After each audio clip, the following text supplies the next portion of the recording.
આજે દક્ષિણ ગુજરાતમાં ભારે વરસાદનું એલર્ટ. રંગીલા રાજકોટમાં ધોધમાર વરસાદ બાદ હવે નવસારી, અમરેલી, આણંદમાં ધીમી ધારે વરસાદ શરૂ. વાહન ચાલકો મુશ્કેલીમાં મુકાયા. તો હવામાન વિભાગે રાજ્યમાં આજે ભારે વરસાદની આગાહી કરી છે. દક્ષિણ ગુજરાતના કેટલાક જિલ્લામાં ઓરેન્જ તેમજ રાજ્યના અન્ય જિલ્લામાં વરસાદનું યલો એલર્ટ આપ્યું છે. ત્યારે આજે પણ રાજ્યભરમાં મેઘમહેર થવાની શક્યતા છે, જેને પગલે આજે રાજકોટમાં ધોધમાર વરસાદ શરૂ થયો છે. ગઈકાલે સુરત સહિત દક્ષિણ ગુજરાતમાં તેમજ સૌરાષ્ટ્રમાં વરસાદી માહોલ જામ્યો હતો.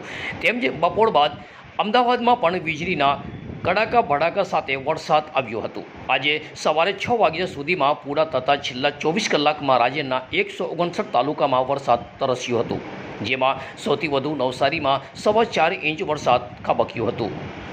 Bureau report, city crime news, Surat.